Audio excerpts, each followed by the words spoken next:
Você já teve uma meta que não fazia sentido nenhum. Todo mundo já. Agora imagina uma meta assim, sem freio, por 40 anos. Ela matou 180 mil baleias. E o mais perturbador, ninguém ganhou dinheiro com isso. Coisas que você nunca viu, agora reveladas. Isto é o Finanças em Detalhes. Você já teve uma meta que não fazia o menor sentido. Todo mundo já. Aquele número que aparece na reunião do começo do mês, que ninguém sabe explicar de onde saiu e que precisa ser batido de qualquer jeito. E você já viu o que acontece nos últimos dias do mês. Gente empurrando o produto que o cliente não precisa, atendimento encerrado às pressas para não estourar o tempo médio, papelada assinada às 11 da noite. Todo mundo sabe que aquilo não faz sentido. E todo mundo faz assim mesmo, porque a meta tem que ser batida. Guarda essa sensação, porque hoje eu vou te contar até onde ela pode chegar. Entre 1946 e 1986, frotas de um país mataram cerca de 180 mil baleias ilegalmente.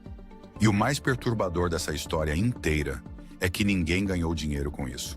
Boa parte daquelas baleias não serviu absolutamente para nada. Deixa eu te dar a dimensão do que estamos falando, porque os números são difíceis de acreditar.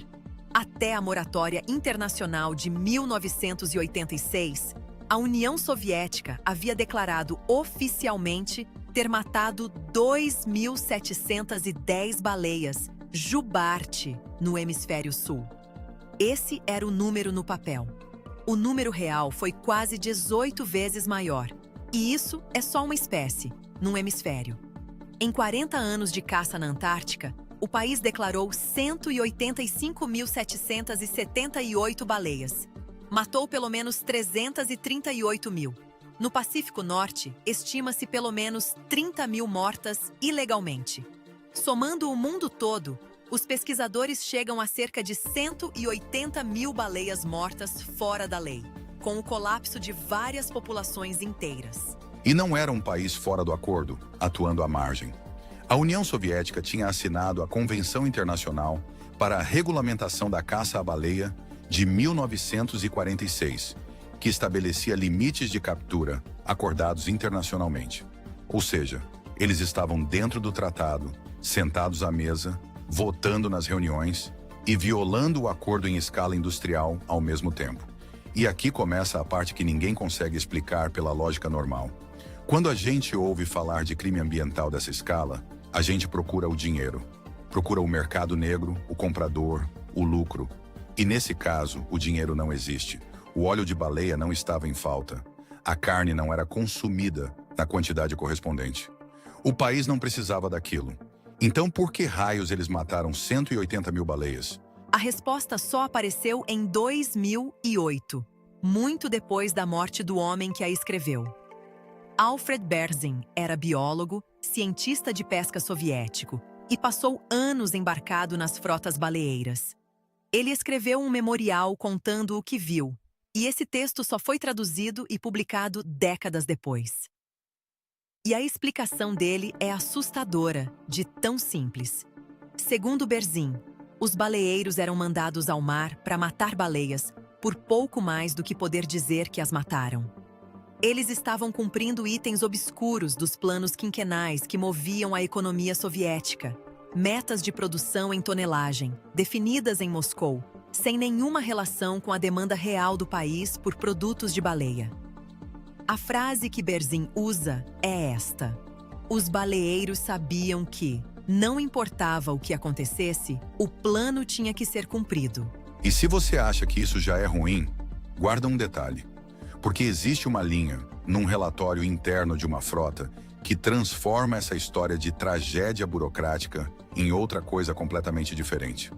Uma linha que explica por que aquilo não parava nunca, mesmo com todo mundo sabendo que estava errado. A gente chega nela em 1 minuto.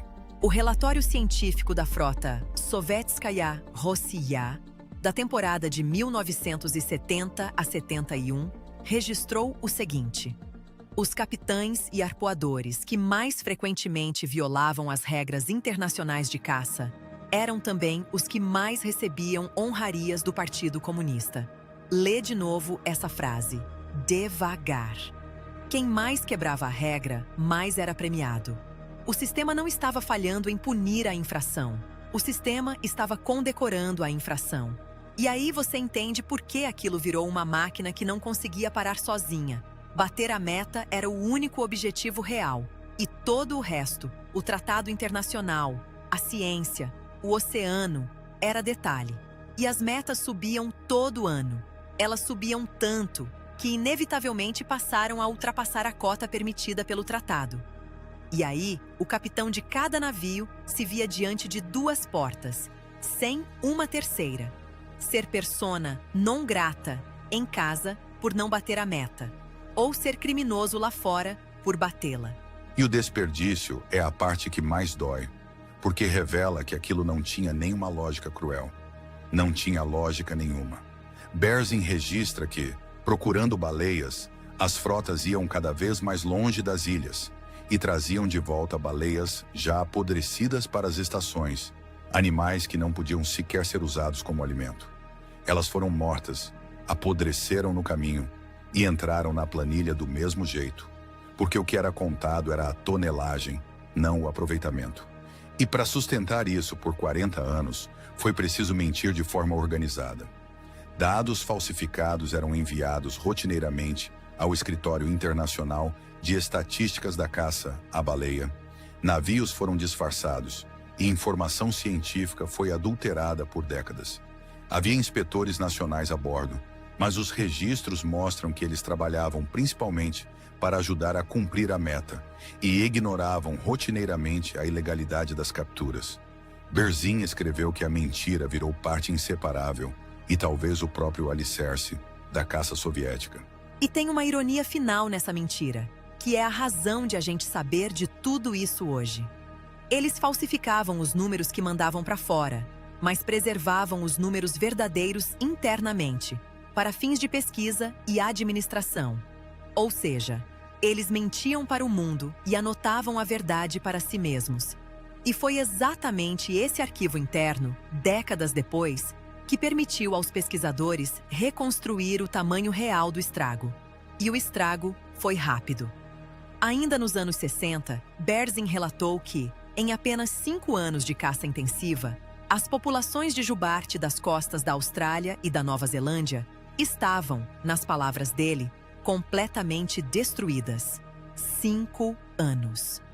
Foi uma das dizimações mais rápidas de uma população animal de toda a história. E ela aconteceu quase inteiramente em segredo. E nem a chegada de observadores internacionais resolveu. As capturas ilegais continuaram depois de 1972, mesmo com fiscais a bordo dos navios fábrica. E aqui é importante fazer justiça, porque essa história não é sobre um povo. É sobre um sistema de incentivo. O historiador Ryan Tucker Jones, num livro publicado pela editora da Universidade de Chicago, mostra 2 ironias que quase ninguém conta. A primeira, a ciência moderna sobre baleias se beneficiou dessa caça. Os cientistas soviéticos embarcados naqueles navios fizeram avanços importantes na compreensão da história natural e do comportamento das baleias, conhecimento que hoje é usado para protegê-las. E a segunda, ainda mais reveladora, o próprio público soviético começou a se voltar contra a indústria baleeira do seu país, atuando em paralelo com organizações ocidentais como o Greenpeace, e ajudou a encerrar a caça industrial. Pouco antes, segundo os pesquisadores, de as baleias do mundo poderem desaparecer de vez. Em 1986, a moratória comercial entrou em vigor. E agora, volta para a sensação do começo do vídeo.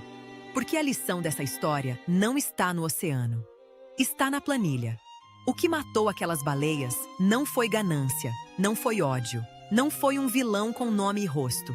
Foi um número mal desenhado, que virou o objetivo em vez de ser a medida. E o que economistas e administradores repetem há décadas é exatamente isso. Quando uma métrica vira a meta, as pessoas param de servir o propósito e passam a servir o número. E o número não sabe o que está acontecendo lá fora. O número não sabe que a baleia apodreceu no convés. Ele só sabe que foi cumprido. E é por isso que essa história cabe num canal de finanças, e não num canal de meio ambiente. Porque ela é o exemplo mais extremo que existe de uma coisa que acontece todo mês, em algum lugar perto de você.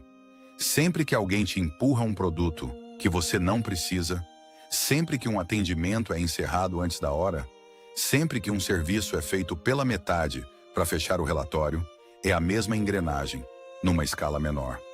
180 mil baleias morreram porque um número precisava ser cumprido, e ninguém tinha poder de parar o número.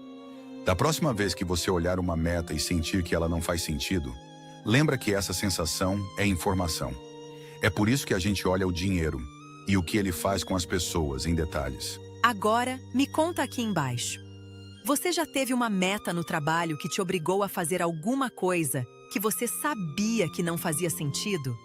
Escreve pra gente, eu leio todos, e essas histórias explicam este vídeo melhor que qualquer estatística.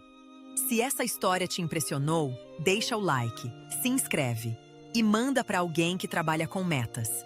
E não perde o próximo episódio, onde a gente vê a versão moderna e corporativa disso. Como uma meta de vendas fez funcionários de um dos maiores bancos do mundo abrirem milhões de contas que nenhum cliente tinha pedido. Te espero lá, aqui no Finanças em Detalhes.